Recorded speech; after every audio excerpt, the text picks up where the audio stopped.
আমাদের অনেক ক্ষেত্রে রাউটার রিসেট করার প্রয়োজন হয়, যেমন রাউটারের পাসওয়ার্ড ভুলে গেলে, আবার অনেক সময় আমাদের রাউটার হ্যাং হয়ে যায় তখনও প্রয়োজন হয়, অনেক সময় আমাদের রাউটার থেকে নেট ছেড়ে দেয় তখনও প্রয়োজন হয়, এবং কি এছাড়া অন্যান্য সমস্যা তো থেকেই যায়। তাই আজকের এই ভিডিওটি আমি ঠিক যেমন ভাবে সাজিয়েছি রাউটার রিসেট করার পদ্ধতি এবং কি রাউটার রিসেট করার পরে কিভাবে সেট আপ করতে হয় এটাও দেখাবো, এবং কি সবকিছু আমি আপনাদেরকে হাতে কলমে বুঝিয়ে দিব। অনেক তো কথা বললাম, চলেন মোবাইল স্ক্রিনে যাওয়া যাক। রাউটারের পিছনের দিকে একটু লক্ষ্য করুন, এখানে আপনি একটি ছোট্ট রিসেট লেখা বাটন দেখতে পারবেন। এই বাটনটি সাধারণত অনেকটাই ছোট এবং এই বাটনটি অনেক সময় একটু ভিতরের দিকে দেওয়া থাকে। আমার ক্ষেত্রে এরকম, আপনাদের ক্ষেত্রে বাটনও থাকতে পারে। তাই এখানে একটি ছোট্ট সুই জাতীয় এবং একটি পিন জাতীয় জিনিস নিয়ে নেবেন। রিসেট করার সময় তুমি রাউটারে পাওয়ার লাইনটা দিয়ে নিবে, অর্থাৎ রাউটারটাকে চালু করে নিবে। এবার রাউটার রিসেট করার জন্য পিন বা সুই নিয়ে এখানে 10 সেকেন্ডের মতো টিপে ধরবে। এবার তোমার রাউটারের সকল লাইট নিভে যাবে, নিভে গিয়ে আবার অটোমেটিক জ্বলে উঠবে। তাহলেই তুমি বুঝে যাবে তোমার রাউটার সঠিকভাবে রিসেট হয়ে গিয়েছে। আশা করছি যে তোমাদেরকে আমি বুঝাতে পেরেছি। এবার কি আমাদেরকে রাউটারটাকে সেট আপ করতে হবে। রাউটার রিসেট করার পরে রাউটারটি পুরো নতুনের মতো হয়ে যাবে। এবার কি নামে গিয়ে আমাদের ওয়াইফাইটা কানেক্ট করে নিতে হবে। কানেক্ট করার জন্য আমাদের রাউটারের পিছনে একটি পাসওয়ার্ড দেওয়া থাকে, সেই পাসওয়ার্ডটি দিয়ে এখানে কানেক্ট করতে হবে। আপনারা যদি আমার স্ক্রিনের দিকে লক্ষ্য করেন তাহলে দেখতে পাচ্ছেন একটি পাসওয়ার্ড, এই পাসওয়ার্ডটি মূলত এখানে বসাতে হবে। আমি আমার পাসওয়ার্ডটি এখানে বসিয়ে দিলাম। বসিয়ে দেওয়ার পরে এটা কানেক্ট হয়ে গেল। এবার আমাদেরকে গুগল ক্রোম ব্রাউজারে চলে যেতে হবে। ক্রোম ব্রাউজারে গিয়ে এখানে টিপিলিং এর আইপি অ্যাড্রেসটা লিখতে হবে।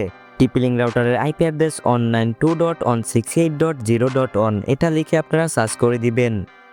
সার্চ করার পরে এরকম একটা ইন্টারফেস চলে আসবে। এই ইন্টারফেসে আপনাদের একটি অ্যাডমিন পাসওয়ার্ড দিয়ে দিতে হবে, অর্থাৎ লগইন পাসওয়ার্ড। আমরা যখন রাউটারে প্রবেশ করব তখন আমাদের এই পাসওয়ার্ডটি প্রয়োজন হবে। উপরে যে পাসওয়ার্ডটি দিবেন সেম পাসওয়ার্ডটি নিচেও দিয়ে দিবেন। পাসওয়ার্ড দিয়ে দেওয়ার পরে এখান থেকে স্টার্ট বাটনে একটি ক্লিক করে দিবেন। স্টার্ট বাটনে ক্লিক করার পরে এরকম একটা ইন্টারফেস চলে আসবে। এখান থেকে নেক্সট অপশনে ক্লিক করে দিবেন।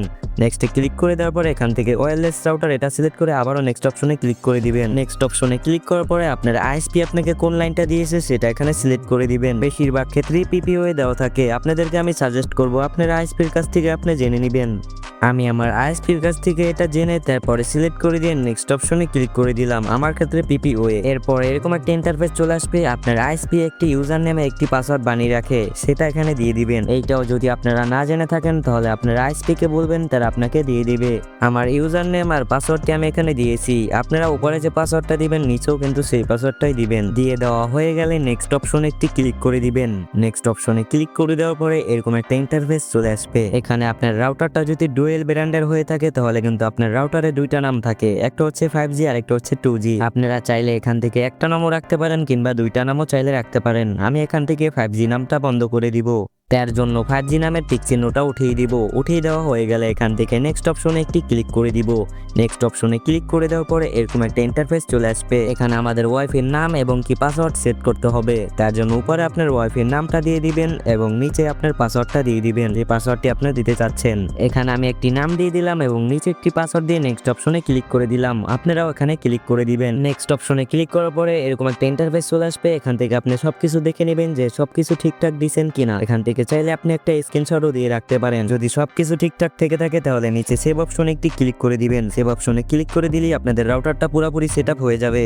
এবার পাসওয়ার্ডটা যদি আমি এখানে দিয়ে দিই তাহলে দেখতে পারবো আমাদের ওয়াইফাইটা কিন্তু সঠিকভাবে কানেক্ট হয়ে গিয়েছে। দেখতে দেখতে ভিডিওর শেষে চলে আসলাম। আশা করি আপনাদের ভিডিওটি ভালো লেগেছে। ভিডিওটি ভালো লেগে থাকলে চ্যানেলটি সাবস্ক্রাইব করে ভিডিওতে একটি লাইক দিয়ে কমেন্ট করে জানিয়ে দিবেন নেক্সট টাইম কি নিয়ে ভিডিও চান। রাউটার রিসেট করা তো শিখে গেলে, এবার তুমি রাউটার ফুল কন্ট্রোল করতে চাইলে তুমি আমার এই ভিডিওটি দেখতে পারো। দেখা হচ্ছে পরবর্তী ভিডিওতে।